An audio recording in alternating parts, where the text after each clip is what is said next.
what's happening? It's your boy Big Herb here, and welcome to another episode of Off the Bench. So, these Super Bowl happened, and I ain't even gonna hold you. I needed a day to go ahead and recuperate from that shit because I was not trying to hear no. Oh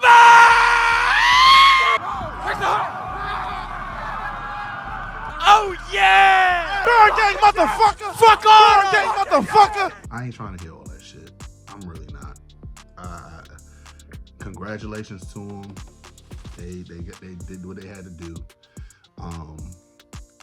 Yeah, they came in there and whooped ass. I have to give them credit when credit's due. This is gonna be a pretty quick video, recapping the Super Bowl, even the halftime performance, because that was an event. What did I learn from it, and also just some quick news to talk about with the Commanders. First off, Eagles dominated this game. It was never close from the beginning. Jalen Hurts won the MVP, but honestly, I feel like the defensive line deserves the MVP award as a whole. Jalen Carter and his crew basically did whatever they wanted to him, and they couldn't do anything about it. You look at the Hornets situation about how they both on both sides of the football, not just the defensive line, but the offensive line just pummeled both lines on scrimmage. They pummeled both lines of scrimmage, just to keep it a buck. O-line looked amazing. D-line looked amazing. They did whatever they wanted to do. Mahomes had no time to breathe. The defensive front for the Chiefs, who have been great all year, even going back to 2 years ago, have been just doing whatever it is they wanted to do. They couldn't do shit. Saquon Barkley didn't even have a big game, but it didn't even matter. He basically was just like, hey, we're going to go ahead and run to set up the pass. And because they were so threatened by it, I think he only had 60 yards on the day. He didn't do much. Jalen Hurts, yeah, he deserved the MVP. I know I just said that. I feel like the D-line that's just my thoughts. But just to say that Jalen Hurts did an amazing job in that game. 293 yards total on the day, 3 touchdowns. I think he had 70 on the ground, and the rest was through the air. He did whatever he wanted. So I gotta give him credit. Defense won the game for them, in my opinion. As far as Josh Sweat had 2.5 sacks. Milton Williams had 2 sacks. Cooper DeJean had a pick 6. Zach Barnes led the team with 7 tackles and an interception. So credit to them. I'm not gonna take anything away from them. They did a hell of a job. So congratulations, Eagles. Fuck you still, but congratulations. But let's get to the one thing that I was really more so concerned about. And I think majority of America, I can't say the other side, but this side definitely enjoyed the show if you ain't a Drake fan. Kendrick put on a fucking show. Samuel L. Jackson was Uncle Sam. You had Serena Williams crip walking. They teasing the Not Like Us through there, and looked at Drake dead in the eye and said, hey Drake, I hear you like him young, and smiled in his face. Basically called him a pedophile on national television. I mean, worldwide television. The symbolism of the Bloods and Crips as the U.S. flag. You also had if you think the performance was trash, you were either a Drake fan or you were a white person who just don't like black people. And during the big game. I mean, I heard it had the most viewership for a halftime show, even breaking Michael Jackson. So I mean, that's amazing in itself. It was like 133.5 million people viewed for just the halftime alone. This is the most viewed Super Bowl in a long time. Like I said, number one, I thought the funniest thing to me was the fact that if you're a gamer and you play GTA, there is a cheat code on PlayStation where you very much press the buttons and it gives you full health and full armor. And because the game was the stage was placed up as a PlayStation controller, because if you looked at it, it was a triangle, the square, the circle, and the X. I mean, that alone right there, because Sony is under Sony Music Group, and Sony Music Group is being sued by Drake. So the trolling, and then on top of that, putting Serena Williams crip walking on the X because that's his ex. I mean, the symbolism behind it and the hidden gems behind it was amazing. I thought it was a great show. Definitely in my top 5. And I'll talk about it at a later date. But what did I learn from the game? So, just getting back to it, we need to address the offensive line. We need to address the defensive line. We're going to be seeing Jalen Carter, and if they re-sign Sweat and the rest of that defense for the next 10, 11 years. So we need to address that ASAP.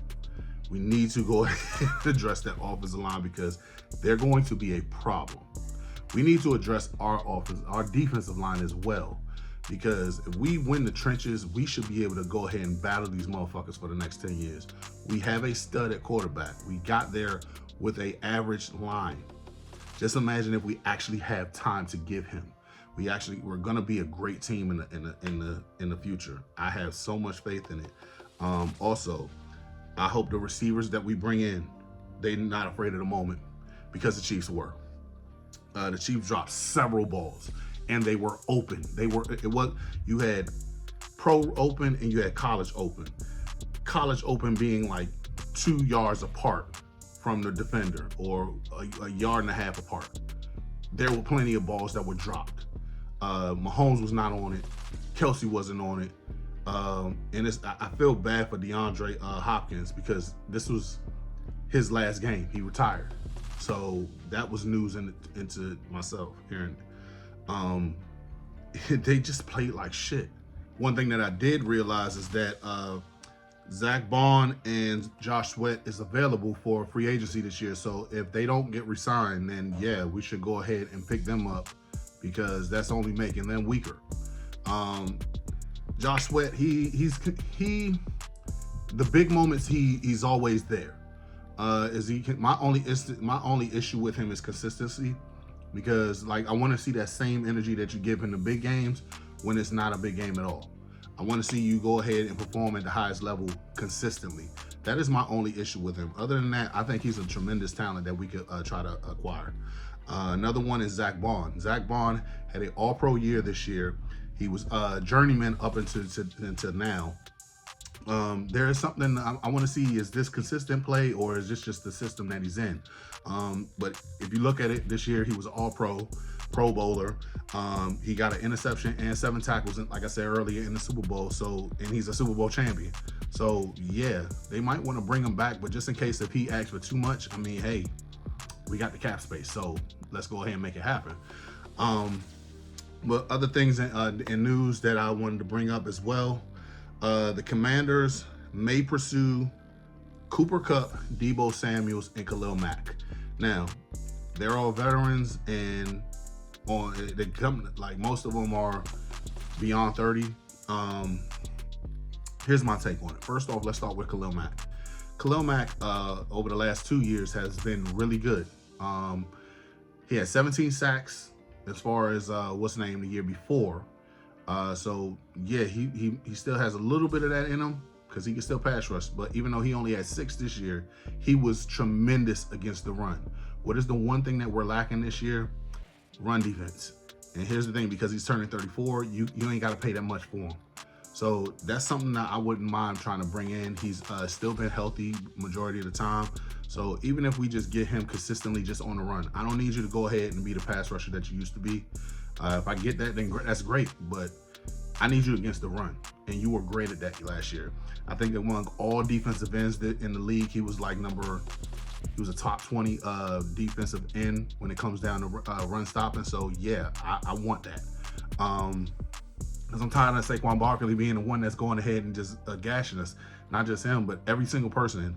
Irving against Tampa was killing us. You had Sonic and Knuckles up in Detroit that was killing us. We have been killed up against the run this whole entire year. So yeah, bring them in. When it comes to Cooper Kupp, he's already over 30. I don't want to bring him in unless he's like the 3rd or 4th option. And the second option has to be either Terry or somebody big that's coming in. He's been hurt over the last 3 years. And he wasn't that same Super Bowl MVP, Triple Crown winner from 5 years ago. No, I need you to show me consistency and not being hurt. Now, I'm not gonna say that he played like ass this year. When he got in, he played pretty damn good. He had like over 700 yards this year. Think about like 50 or 60 catches. So that's good. But I mean, I think he, at this point in his career, he's a high-end third receiver or a low-end 2 receiver. That's just what I think of him at this point. As far as Deebo Samuel, not only the fact that, I mean, if you saw a receiver from the Netflix, he's a diva. I ain't trying to deal with that shit. And then on top of that, you've been hurt over the last 3 years. Like, oh, I don't want it. The best ability is availability, and he ain't got it. And it's not, I'm not shitting on his talent, because I think as far as him going ahead and getting the ball after the run after catch, rack ability, he is one of the top in the league when it comes to that. I just don't want to have to deal with the headache, and you're barely on the field. And when you were on the field, it wasn't like you had like a remarkable amount of yards. You had all those, what's the name, with Kittle there. You had all the reason to go ahead and go overboard because McCaffrey was out. You didn't do much. You didn't have, what's the name, Brandon Ayuk. You didn't do much. So no, I'm good. And I don't want to have to trade for it. I'm giving away trade picks just to go ahead and pick up older people. Nah, I'm good. But that's what I think about the whole entire news as far as being up today. Obviously, I said in the last video about Myles Garrett. Yeah, we want him. I give him up to, just to recap on that, I'd give up 2 first-round draft picks and whatever you want after that for him. Yes, give me him. He hasn't had under 10 sacks since his rookie year, and he had 7. It's been like 10, 12, 14, 16, 16, 14. Like last year, he just had 14 sacks. Give me him. I'll go ahead and give you the two first-round draft picks for him. You're not gonna get an argument out of that. But guys, please like, share, subscribe in the comment and let me know what you think about the Super Bowl halftime show. What did you learn after the game? What do you think about the Cooper Kupp, Deebo Samuel, and Khalil Mack news? Also, go and check me out on IG under _HTTC. And as always, guys, left hand up. Who are we? The Commanders. Peace. Yo, you made it to the end of Off the Bench. Be sure to like, share, subscribe. Man, look, it ain't gonna cost you that much. It ain't gonna cost you anything at all. Just press that like, that share, and subscribe. Help a brother out, man.